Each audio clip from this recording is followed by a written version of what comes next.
In the 1490s, the King of Portugal organized an expedition whose purpose was to link India for the first time ever, as far as we know, directly by sea with Europe, and obviously in particular Portugal. And to head that expedition, for some reason he picked a relatively obscure and possibly very young, in his late 20s, Portuguese nobleman named Vasco da Gama. I don't know why he chose Vasco da Gama. He came from somewhat prominent family. His father was a member of the Order of Santiago. He'd been a civil governor. He was a tax collector. Da Gama himself was a member of the Order of Santiago and had served with some distinction for the Portuguese king in the Navy. Had served in North Africa probably.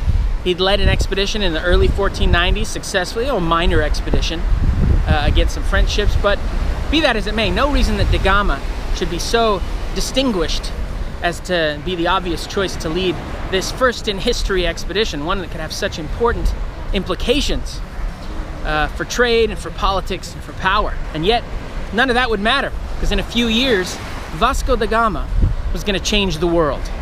Now, when we think of earth-shattering voyages, we typically think of Columbus, and rightly so. Columbus changed the world. But maybe we should think about da Gama too. In fact, da Gama's voyage in the late 1490s was arguably just as much of a watershed as Columbus's voyage a few years earlier. See, in 1492, Columbus opened up the Western Hemisphere to Europe. Just a few years later, in 1497, da Gama opened up much of the Eastern Hemisphere to Europe, or at least opened it up in a way it had never been opened before, with world-changing consequences. For the next century, thanks to Columbus, the Spanish went west. But thanks to da Gama, the Portuguese went east.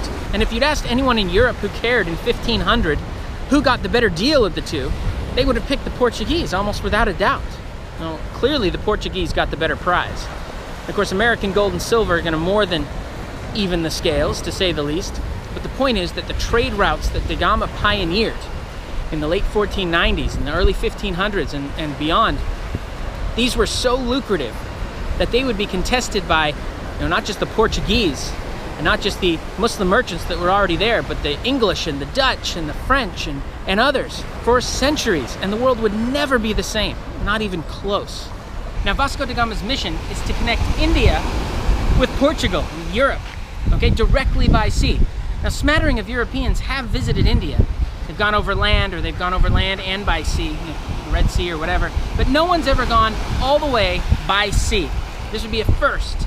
And it's crazy because you got to go around Africa to do that, but that's what da Gama was going to do. So in July 1497, with 4 ships, he sets sail from Lisbon and off he goes. He gets almost around West Africa when he breaks with precedent and breaks out into the open sea. For 3 months, he's out in the ocean, no sight of land. In fact, he gets close to the Brazilian coast at one point before heading south and then east, and finally, making landfall at St. Helena Bay on the Western Cape there in southern Africa. So that's the first long leg done. So far, so good. Now he's got the second leg though, and this is the tough one, because this is the one where, number one, he's got to go further than any European has gone before, lived to tell the tale as far as we know, farther than Bartholomew Diaz, around the Cape and into the Indian Ocean. And part 2 of the second leg, he's got to go across unknown waters. See, once he passes Diaz's spot, he's in the unknown. There's no navigator in Europe that has a map or knows what these coastlines or these seas are like. This is a mystery, and that's where da Gama's going. The point being to cross that and connect somehow to the Indian Ocean trading zone. Well, during this second leg of the journey, this leg that included these unknown seas, da Gama was indeed able to pass the furthest spot that Diaz had gotten and kept going.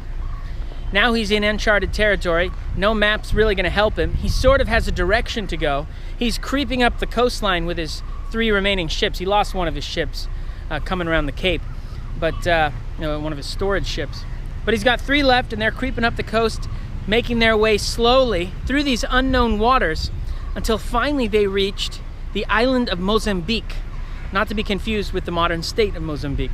The island of Mozambique, this is a city-state that was the southernmost of the famous Swahili city-states of East Africa. So these are city-states dominated by a Muslim elite. In fact, da Gama tried to pass himself off as a Muslim, he and his crew. He was afraid that if they knew he was Christian, there'd be trouble. Didn't go so well for him. They weren't interested in what he was peddling. The Sultan was not interested at all. The people never trusted him or his crew, and eventually he was run out of town. And he got the same sort of reception at the next of the Swahili city-states that he visited, a place called Mombasa, which is in today's Kenya. They also ran him out of town, though at this point he probably deserved it, considering that he and his men had gotten into the habit of looting Arab merchant ships. Well, reaching Mozambique and Mombasa, and this was a turning point. This was the end of that mysterious second leg, the crucial second leg of the voyage. Now you're not in unknown waters anymore. These are the Swahili city-states. These guys are plugged into that Indian Ocean trading zone. Okay, there are people here who can tell Da Gama, indeed guide Da Gama all the way to India. They know these seas. And so when Da Gama made port at Malindi, another one of these East African Swahili city-states, where he was received in a much friendlier way. It just so happened that Malindi was having problems at the time with Mombasa, and so received Da Gama well, maybe seeing some political benefit to be gained by cozying up to the Portuguese. But in any case, in Malindi, Da Gama picked up a guide, a Gujarati, who would accompany Da Gama and guide him across the treacherous Arabian Sea all the way to India. And with the guide's help, on May 18th, Da Gama first set eyes on India. And it just so happens I'm filming this on May 18th. So it's been 519 years to the day that Da Gama first set eyes upon the subcontinent. A couple days later, May 20th, he and his crew reached Calicut. Now Da Gama's mission was twofold. Here he was in India, and it was time to accomplish it. First part of his mission, spices. This was priority number one. If the Portuguese could tap directly into that Asian spice trade, you know, getting rid of Muslim and Italian middlemen, that could be very, very lucrative. Second, finding Christians. Yes, this was part of the mission. Some might argue the most important part of the mission. I would not, but an important part of the mission nonetheless. See, the Portuguese believed, many of them, that they would find somewhere behind the great Muslim wall in Africa or Asia a Christian kingdom led by a king named Prester John, the kingdom of Prester John. And so there was hope that Prester John's Christian kingdom might be in India. And if the Portuguese could find the kingdom of Prester John, the hope was to make an alliance with him, with this Christian kingdom, and that together, the Portuguese and other Europeans, with Prester John and his kingdom, in sort of a pincher movement, could push back the Muslims, who at that point had taken over what had been largely Christian North Africa, Christian communities in West Asia, and were pushing into Europe. Of course, eventually we know they'll push deep into Europe. For the Portuguese in particular, I mean, this is real stuff. This is a real threat. To the Portuguese, the Crusades are still a vivid memory. The Crusades didn't end on the Iberian Peninsula until 1492, the same year that Columbus sailed the ocean blue. Okay, so this is real stuff to the Portuguese. And for many Europeans at the time, the Muslims are a near invincible threat. This is an existential threat. So finding the kingdom of Prester John, that's also a big deal, at least finding Christians. And in fact, it's interesting, Da Gama and his crew thought that the Hindus they met were Christians, were some form of Eastern Christian. It wasn't until later that Da Gama realized his mistake on a later voyage. But in any case, the spices though, even though Da Gama did not get along well with the local ruler, let alone the Arab merchants who rightly saw the Portuguese as rivals, he left with a cargo worth 60 times the cost of his voyage. That's 6,000% profit. Not too shabby. The journey home from India may have been worse than the journey to India. Even before reaching the Swahili city-states, many of Da Gama's crew were suffering from scurvy, incapacitated or dead. In fact, he was so short-handed, he had to abandon one of his ships. They burned it at Malindi. They finally rounded the Cape again in March of 1499, but at that point, they still have to travel all the way up to Portugal. Get out a map and see how far distance-wise that is. It took 5 brutal months. And they really were brutal. Vasco da Gama's own brother died, and he'd come along. And in fact, over half of da Gama's crew never made it back to Portugal alive. Finally, at the end of August 1499, Vasco da Gama reached Lisbon to adoring crowds who'd gathered to see the celebrity. And celebrity he was. I mean, think about it. Vasco da Gama had just successfully completed the longest sea journey, I mean, distance-wise, in human history, ever recorded, as far as we know.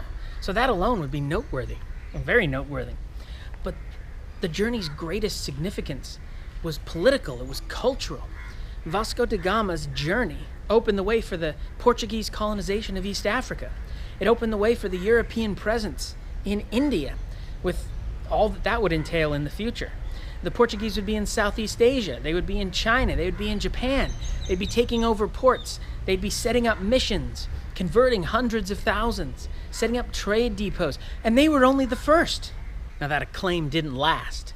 He actually had a pretty rocky career after that first incredible voyage, a career in which he could actually display pretty horrifying cruelty at times.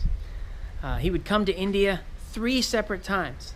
Not just that first voyage, but 2 other voyages. He'd spend years here in India, and in 1524, he died of malaria right here in Kochi. In fact, for 15 years, his body was buried right on the other side of this wall where I'm standing.